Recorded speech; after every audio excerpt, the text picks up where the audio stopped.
Jessica, how did you first get into pole vaulting? Because that seems like not probably something people pick up naturally. I first got into vaulting. Like I said, my parents were both coaches and educators, and so my mom is the head track coach, so she's like a track guru, and she came to me, I think I was in 5th grade, and said, you're going to be good at something in track, and we just happened to put me on a pole, and it worked. I was a quick little kid and pretty strong because I grew up on a farm, so those two things we thought combined would make a good vaulter, and it just kind of went from there. When they said you were going to be good at something, was that an indication they had some plans for you? And Yes. They wanted, okay. Yeah, it was. Like I said, my mom is super passionate about track, and so I think I was her baby, and she was going to make sure that I was successful at something. And I mean, I played other sports, but that was her thing, and so it ended up becoming mine too because of that. Your dad's a coach also? Yeah, he coaches football. And so he coaches 8-man football at my high school, and he's had really successful seasons as well. So For people who haven't seen 8-man football, it's pretty exciting. yes, it's much faster paced than 11-man.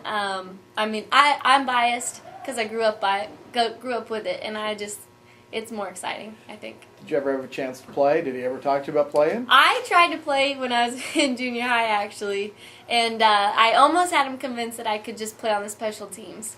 And because that's not quite as much action, but he wouldn't do it. So. What about the rest of your family, brothers and sisters? Yep, I have 2 other siblings. My brother's the oldest. He's a big ag guy. He works at John Deere Green Power it's close by Omaha. It's up in Iowa. So he knows all about tractors and all of that stuff. And then my sister is super smart. She is at grad school in Nebraska. Unfortunately, she's a Cornhusker.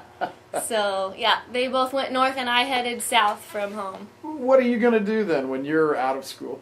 I am studying to be an elementary school teacher, and hopefully I will coach somewhere someday. My other sport that I really liked was softball, so I would definitely enjoy coaching softball or track or something alongside with teaching. But let's talk about pole vaulting again a little bit. You talked about speed and power. Are those the 2 key elements? I would say so. Something that I get a lot is when I tell people I'm a pole vaulter, they kind of are shocked because I'm only like 5'1". And most vaulters you see, especially like the Olympic and stuff, they're real tall, really lanky people, and that's really the more you want to be a taller person. That's definitely to your advantage. But yeah, being strong and being fast, you want to be able to bring some speed down the runway. But just being technically sound is super important, which is how I've been able to be successful. Even though I'm not quite as tall as a normal vaulter, I'm a little bit more technically sound. So that comes into play for me and helps me be a better vaulter than, say, if I were super tall. Okay, I get the speed part. That makes sense to me. But what about the strength part? Where does strength come into that whole equation? Well, if you want to get really technical, when you take off, you have to keep. A lot of people think when you vault, you want to pull down because they see the body kind of crunch up and get smaller and then extend up. But it's actually quite the opposite. Pole vaulting is a jumping event. So whenever you take off, you're exploding with both hands up and high as you can, and you're just pushing all your force upward. And so you want to be pretty strong, and you got to be able to do that. And then core is really, really important because you've got to be able to deal with your whole body up, like kind of almost defying gravity because you're getting upside down. And so you have to be able to, you need to be strong, but you also need to be able to deal with your body weight. Because if you can't do much that way, then you can't do a whole lot in the air, per se. Is it like when you talk about using, and taking off, Mm-hmm.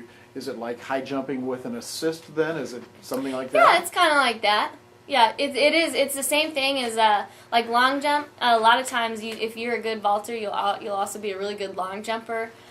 Because it's the same explosiveness off the ground, and like long jump, you're also pushing off the ground upwards. You're trying to shoot yourself up, and it's the same exact concept for vaulting, except you've got a stick in your hand. Yeah. All right, what's your personal best? My personal best is what I just jumped last weekend at Harding University, which is 11.7, and I think it's like 3/4 or something, but it's 355 meters now. That feeling when you know you'd cleared the bar last weekend? What was that like? I didn't really realize how high it was at first. Like, I knew I was doing well, and I had just broken the outdoor school record at the jump before, which I broke it, I think, by just like 2 inches or something. It was like 11.3. And then I knew the bar was going to go up, and I just didn't really register what, because I was just in competition. I was having a great day of vaulting. It was obviously my best day of vaulting in a competition anyway. And I just didn't really think about it. And then when I fell, and my 2 teammates, 2 girls that vault with me, Hannah and Elena, started screaming, I kind of hit me. I was like, oh, I just did something really awesome. And I didn't really think about it. And then they greeted me, and it was really exciting. So at first I didn't really realize, but it was a cool experience. For sure. You mentioned your teammates and your vault mates, I guess, but this is an individual sport in which there's some team things also. Can you talk about maybe the relationship between the 2 other vaulters and yourself? Yeah, I have come to really appreciate those girls, because when I came here as a freshman, I was the only female vaulter that we had.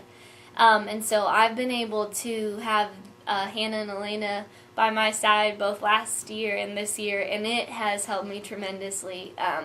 Just working out by yourself, it's tough, and you don't have anybody to push you. You don't have anybody to, kind of go through those hard workouts and, experience that with you. And it was a little tough my freshman year being by myself, but those 2 girls have been my support, and I try to support them as much as I can too. And so I've appreciated them more probably than they even realize, because coming through that first season was hard. But then they came, and they're just kind of, they become your friends and your family, because you see them every day. So I really come to appreciate them and love them as athletes and just people, because they're there for me all the time.